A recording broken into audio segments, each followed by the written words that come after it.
आप देख रहे हैं S4U चैनल। नमस्कार दोस्तों, आज हम आपको GBS यानी गिलेन बारे सिंड्रोम नामक बीमारी के बारे में बताने जा रहे हैं।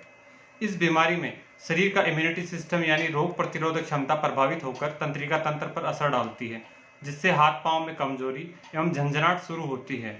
यह बहुत तेजी से फैलकर पूरे शरीर को पैरालाइज भी कर देती है। फेफड़ों की मांसपेशियों पर अटैक होने से मरीज को कृत्रिम सांस या वेंटिलेटर की जरूरत पड़ सकती है। फिजियोथेरेपी इस बीमारी में रामबाण इलाज साबित होती है। मरीज को विभिन्न प्रकार की फिजियोथेरेपी एक्सरसाइज के माध्यम से फिर से चलने फिरने लायक व सामान्य जीवन जीने लायक बनाया जा सकता है। तो आइए आपको इस बीमारी के लक्षण और किस प्रकार इस बीमारी में मरीज को बेहतर इलाज करके एक चलने फिरने लायक फिर से बनाया जा सकता है।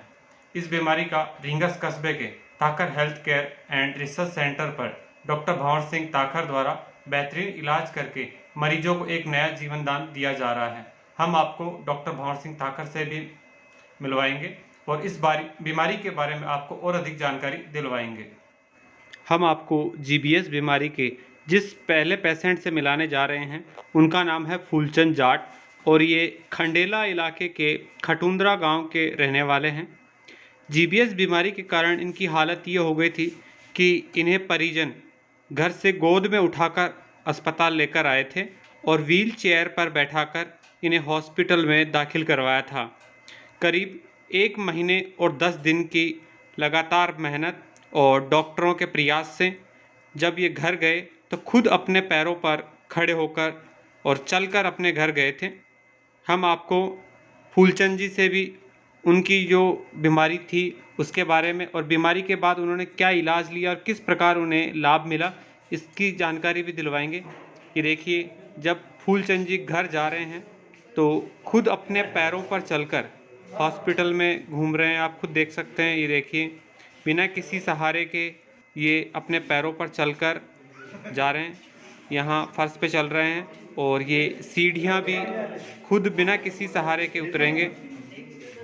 अब आप खुद देख सकते हैं कि जिस मरीज को करीब 1 महीने और 10 दिन पहले परिजन गोद में लेकर आए थे, परिजनों ने सब ने हताशा थी कि ये पता नहीं ज़िंदगी में दोबारा पैरों पर खड़े हो पाएंगे या नहीं हो पाएंगे, और आज वही मरीज अपने पैरों पर चलकर वापस अपने घर जा रहा है। ये देखिए, खुद सीढ़ियाँ उतर रहे हैं हल्के से एक सहारे के साथ में।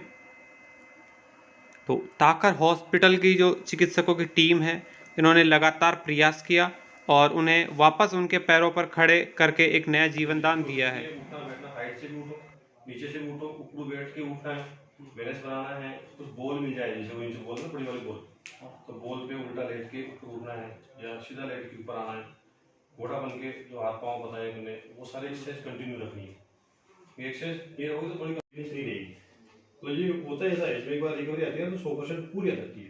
कोई भी सिस्टम आपका वीक नहीं रहेगा कि इस चीज से वंचित रहेगा। ये एक्सरसाइज जो जितनी आप चल रही है उसमें नहीं, उतनी जितनी आपकी हो सकती है ना, घर जाने के बाद सुबह दोपहर शाम एक सेशन बना लो 2-2 घंटे के, कि 10-5 दिन 15 दिन और करोगे, ताकि आपको भी लगे कि जॉगिंग करने लग गया तो बैलेंस पूरा बन गया, तब तक इसको छोड़ना नहीं है। मेरा नाम फूलचंद। कहाँ से हो? मेरा गांव खंडेला के अंदर पड़ता है, खटुंद्रा गांव है, और मैं GBS नामक बीमारी से ग्रस्त हुआ था। तो SMS के द्वारा मेरा ट्रीटमेंट हुआ। वहाँ पर जो मेडिसिन जो चलना था वो मैं 10 दिन में वहाँ कवर किया। इसके बाद मुझे सलाह दी गई कि फिजियोथेरेपी के लिए आपको ज़रूरी है। तो मुझे मालूम नहीं था, लेकिन गूगल वगैरह में सर्च किया तो मुझे पता चला कि रिंगस में ताकर केयर सेंटर के ऐसा एक हॉस्पिटल है। तो मैं यहाँ पर 9 दिसंबर को आया था। तो मेरे को जो है गोद में उठा करके लेके आए थे और व्हील चेयर से मेरे को ऊपर लेके गए थे। 1 महीने और 10 दिन के अंदर मेरे को बहुत कुछ फ़ायदा मिला और आज मैं अपने पैरों पे चल के जा रहा हूँ और 90% मेरे को यहाँ पर फ़ायदा हुआ। तो जब आप जयपुर SMS में भर्ती रहे थे तो उस दरमियान भी आपको कोई रिलीफ मिला था या क्या? SMS जयपुर में रहा, 9 दिन रहा था, तो वहाँ पर सिर्फ मेरे को ट्रीटमेंट मिला और वहाँ पर कोई 2% का मेरे को फ़ायदा हुआ था। तो एसएमएस के अलावा भी आपने कहीं कोई निजी हॉस्पिटल या अन्य जगह दिखाया था या कहीं दवाई ली थी? एसएमएस के पहले मैं जो चोमू बराला हॉस्पिटल है वहाँ पर 5 दिन मैंने एडमिट रहा, लेकिन वहाँ मेरा ट्रीटमेंट ठीक नहीं हो पाया। तो अब बाकी लोगों को क्या सलाह देंगे आप? मैं सलाह यही दूंगा कि आजकल ये बीमारी पहले नहीं थी, लेकिन ये अभी इस बीमारी का प्रचलन शायद हो रहा है, तो उसके लिए 100% मैं कहता हूँ कि ये हॉस्पिटल बहुत अच्छा है। तो जैसे लोगों को बताना चाहिए कि क्या लक्षण आए थे आपके साथ में जब स्टार्टिंग में आपको बीमारी हुई, तब कैसे पता चला कि बीमारी हुई? मेरे स्टार्टिंग में कंधों में ही, दोनों कंधों में पेन हुआ था, और उस पेन की वजह से ही जो मेरे पैर धीरे धीरे जाम हो गए, चलना बिल्कुल बंद कर दिया था। इसके बाद मैं बराला हॉस्पिटल में मैं 5 दिन एडमिट रहा, लेकिन उसमें इस बीमारी का मुझे पता नहीं चला। लेकिन एसएमएस जयपुर में जब मैं गया और वहाँ पर मेरी जांच वगैरह हुई, तो वहाँ पर पता चला कि मुझे जीबीएस बीमारी से ग्रस्त हूँ। बताते हैं कि फर्स्ट 15 दिन तक ये बीमारी बढ़ती है, और इस 15 दिन के अंदर अंदर अगर पेशेंट पहुंच जाता है तो उसमें काफ़ी फायदा होता है। अगर जितना लेट पहुंचते हैं उतना नुकसान होता है। गुलेन बारे सिंड्रोम एक जीबीएस शॉर्ट फॉर्म में बोलते हैं। ये एक न्यूरोजेनिक बीमारी है। इसमें पेशेंट्स के मांसपेशियों की ताकत कम हो जाती है, उठना बैठना चलना फिरना, इवन बेड पे भी आ जाते हैं। कुछ लोग हैं जो खुद के हाथ से खाना तक नहीं खा पाते हैं। तो इसमें टाइम से मेडिकल थेरेपी के बाद यदि फिजियोथेरेपी और रिहेबिलिटेशन का रोल अच्छी तरह किया गया हो तो 100% रिकवरी संभव होती है। तो एक टीम वर्क है जो रिहेबिलिटेशन बोलते हैं उसको। तो उसमें लगातार प्रयास से दिन में फुल 6 से 8 घंटे एक्सरसाइज की जाए तो ये बीमारी 100% रिकवरेबल होती है। और जैसा कि ये फौजी साहब हैं, ये 1 महीना 10 दिन में अपने पाँव पे खुद खड़े होकर चल रहे हैं, सीढ़ी उतर चढ़ सकते हैं, और आज इनको यह छुट्टी दी जा रही है। क्या इस बीमारी में पैरों में ही दिक्कत रहती है या शरीर के अन्य अंगों पर भी कोई असर पड़ता है? इसमें पूरी बॉडी पे असर, इवन बोल भी नहीं सकता पेशेंट।